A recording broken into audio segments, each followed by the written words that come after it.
মক্কার একজন বুড়ি কাট্টি কুট্টি গুছাই চলে যাচ্ছে অন্য জায়গায়। ওই রাস্তা দিয়ে হেঁটে যাচ্ছেন আপনার নবী, আমার নবী, আমাদের নবী, আল্লাহর হাবিব নবী রাহমাতুল্লিল্লাহ। তো বুড়িমা একা মানুষ, এত কিছু ক্যারি করা সম্ভব? নবী রাহমাতুল্লিল আলামিন গিয়ে বলেন, মা দাঁড়িয়ে আছেন কেন? বলে যে আমি অমুক জায়গায় যাব, এটা ক্যারি করতে পারছি না। নবী বলছেন, দেন আমাকে দেন, আমি আপনাকে দিয়ে আসি। যার গোলামি করার জন্য আল্লাহ জিব্রাইলের মতো ফেরেশতাকে মনোনয়ন করে রেখেছেন, আর আপনার সেই নবী কি করছেন? একজন বৃদ্ধ মহিলার কাট্টিয়াল গাইতেছে। অনেক দূর যাওয়ার পরে নবী ওনাকে পৌঁছায় দিলেন। পৌঁছে যাওয়ার পরে ওই বুড়ি মা বললেন, তোমাকে দেখে তো খুব ভালো ছেলে মনে হচ্ছে, কোথায় থাকো? বলে যে মক্কায়। তাহলে তোমাকে একটা আমি উপদেশ দিচ্ছি, শোনো। মক্কায় নাকি একটা জাদুঘর বের হয়েছে, আব্দুল্লাহর ছেলে যার নাম মোহাম্মদ। ওর কথা যায় শুনে সে নাকি পটে যায়, দলে যোগদান করে, বাপদাদার ধর্ম ছেড়ে দেয়। সাবধান থাকিও তুমি তার থেকে। উনি বলতেই আছেন, নবী রাহমাতুল্লিল আলামিন মুস্কি মুস্কি হাসতেই আছেন। সুবহানাল্লাহ। এবার বুড়ি মা জিজ্ঞেস করলেন, তুমি হাসছো কেন? বলে যে মা, আপনি যার থেকে সাবধান থাকতে বলছেন আমি সেই নবী মুহাম্মদ। ওই বুড়ি মা বলে যে তোমার সম্পর্কে শুনলাম কি, দেখলাম কি। এই কথাটা সবসময় মনে রাখবেন, সবসময় শোনা কথায় মানুষকে ভুল বুঝবেন না, আল্লাহর ওয়াস্তে। কিন্তু বর্তমান আমি এটার সাথে আরো একটা অ্যাড করব, সব দেখায় মানুষকে ভুল বুঝবেন না, কারণ কিছু দেখার মধ্যে এডিটিংও থাকতে পারে। শুনলাম কি, দেখলাম কি, শোনার সাথে তো দেখার কোনো মিল নেই। যদি তুমি সত্যি সেই হয়ে থাকো, আমি এখনই তোমার কথাই ঐক্যমত পোষণ করে নৈরাকার এক আল্লাহকে বিশ্বাস করে আমিও মুসলমান হয়ে গেলাম। আপনি সেই নবীর উম্মত, কেন ঝগড়া করছেন? কেন ঝগড়া করছেন? আচ্ছা, আপনি তো চলে যাবেন কাল না হয় পরশু, রেখে যাচ্ছেন কি? ঝগড়া, তর্ক, মারামারি, হিংসা, মামলা, এগুলাই তো রেখে যাচ্ছেন। এগুলা রেখে যাওয়ার পরে আপনাকে কে কয়জনে ভালো বলবে? আপনার কবর তো কেউ জিয়ারত করারও সুযোগ পাবে না, সময় পাবে না। এই দুনিয়া তো এত বাটপার, এই দুনিয়া তো এত প্রতারক, এই দুনিয়া তো এত নাফরমান, যতক্ষণ দিতে পারে বাবা বলার কোনো শেষ নাই। একটু যদি দেওয়া বন্ধ করে চোখ উল্টাইতেও দ্বিধাবোধ করে না। কিন্তু বড় আফসোসের বিষয়, সেই দুনিয়াকে পাওয়ার জন্য আপনি আমি কি না করছি, কত কিছুই না করছি। ছেলেদের মেয়েদের ভালো রাখার জন্য, সুন্দর একটা বাসায় রাখার জন্য হালালও দেখি না, হারামও দেখি না, ন্যায়ও দেখি না, অন্যায়ও দেখি না। যেভাবে পাই ইনকাম করতে থাকি, অর্জন করতে থাকি। কিন্তু একটা সময় সেই সন্তানেরাই মা বাবাকে ভুলে যায়। সেই পরিবারগুলো মা বাবাগুলো সব বের করে দেয়, সন্তানগুলো মা বাবাকে বের করে দেয়। খাবার পর্যন্ত দেয় না, এমন হাজারটা পরিবার আছে। ওষুধের টাকা পর্যন্ত সন্তান থেকে ভিক্ষুকের মতো চাইতে হয়। ব্যাপারটা কি? মনে রাখবেন আমার ভাইয়েরা, ইমানদার ভাইয়েরা, আপনার আমার আসল আপন আল্লাহ ছাড়া, নবী ছাড়া আর কেউ নাই, কেউ নাই, কেউ নাই। এই দুনিয়া দিতে পারলে ততক্ষণ বাবা দিবে, কিন্তু আপনার রব তিনি এমন দয়াবান, আপনি ফজরের নামাজ পড়েন না, কিন্তু আপনি ঘুম থেকে ওঠার আগে ফজরের নাস্তার ব্যবস্থা করে দেন। আসুন ওনার দিকে, আর কোনো উপায় নেই। দ্বিতীয় কোনো অপশন আছে কবরে যাওয়া ছাড়া? থাকলে বলতে পারেন, থাকলে বলতে পারেন, আমি শুনতে চাই। দ্বিতীয় কোনো অপশন আছে হাসরের ময়দানে যাওয়া ছাড়া? যেখানে যাওয়ার কোনো অপশনই নেই, বাধ্য হয়ে যেতে হবে। আসুন না একবার প্রেম নিয়ে যায়, মনটা ঝুঁকে যাক।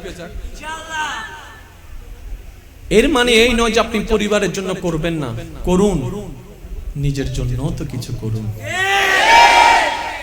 আমি শ্রদ্ধার সাথে বলছি, এই জিনিসটা বুঝতে পারলে জীবনটা অনেক ইজি হয়ে যাবে। সকাল 7টায় আপনি ঘুম থেকে উঠলেন, কেন? নিজের জন্য না, চাকরির জন্য উঠেছেন। এই চাকরিতে আপনি করছেন ওভারটাইম হয়ে, এই হয়ে সেই ওভার পরিশ্রম কেন করছেন?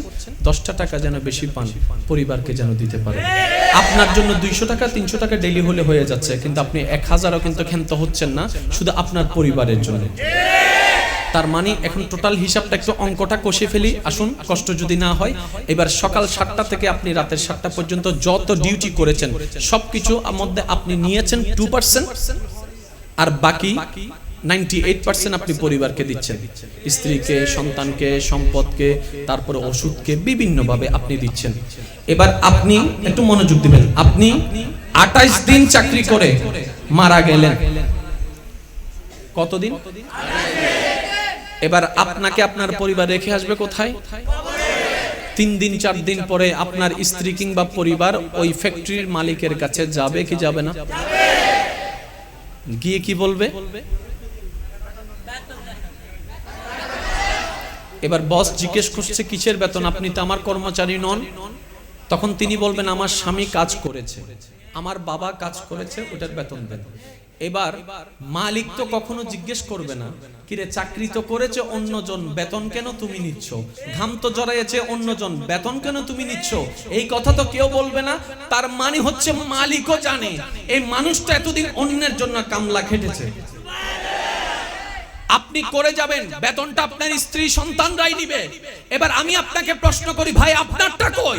গাম তো আপনার জড়েছে, বেতন আপনারটা কই?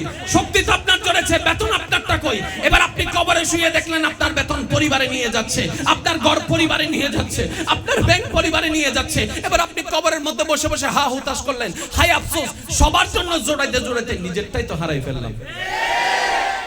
এবার টোটাল বিষয়টাকে একটা প্ল্যানিং এ আনেন, যেন আপনারটাও হয়, পরেরটাও হয়, দুনিয়াও হয়, পরকালেরটাও হয়। এবার আপনারা অনুমতি দিলে আমি কি একটু আগাতে চাচ্ছি, যদি আপনারা অনুমতি দেন বলেন মারহাবা। আরে জোরে বলেন। এবার আপনি সকাল 7টা বাজে উঠলেন, উঠে ফ্রেশ ট্রেশ হয়ে যা যা করার করে সবকিছু করে নামাজটা আদায় করে আপনি চলে গেলেন কাজের মধ্যে। এবার দুপুরে যখন আজানটা হয়ে গেল, একটু মনোযোগ দিবেন, দুপুরে যখন আজানটা হয়ে গেল, আজানটার সাথে সাথে আপনি কর্মব্যস্ততাকে পিছনে ফেলে নামাজে দাঁড়ায় গেলেন। এখন কি কাজ করলেন? 7টা থেকে 12:30 পর্যন্ত আপনি পরিবারের জন্য কামালেন, 12:30 থেকে 1টা যে জোহরের টাইমটা, এটাকে আপনি নিজের জন্য কামাচ্ছেন। এবার আপনি আবার কাজে লেগে গেলেন, আসরের সময় হলো, আপনি নামাজে দাঁড়ায় গেলেন, ওইটা হচ্ছে আপনার, ওগুলো হচ্ছে তাদের। কিন্তু আমরা আনপ্ল্যানিং কি করলাম? অন্যের জন্য করতে করতে চাকরি করতে নামাজ আর পড়তে পারি না, ব্যবসা করতে গেলে নামাজ আর পড়তে পারি না। ভাই তুমি তোমারটা হারাই ফেলছো, তুমি তোমারটাকে হারিয়ে ফেলছো, গুরুত্বই দিচ্ছ না। অথচ কবরে গেলে ওইটাই তোমার কাজে লাগবে। তোমার বউ তোমাকে দিবে না, তোমার সন্তানও 1 ইঞ্চি ভাগ তোমাকে দিবে না। আমরা যদি একটু প্ল্যানিংটা করে কাজ করতে পারি, দুনিয়াটাও সুন্দর হবে, পরকালটাও গোছানো হয়ে যাবে।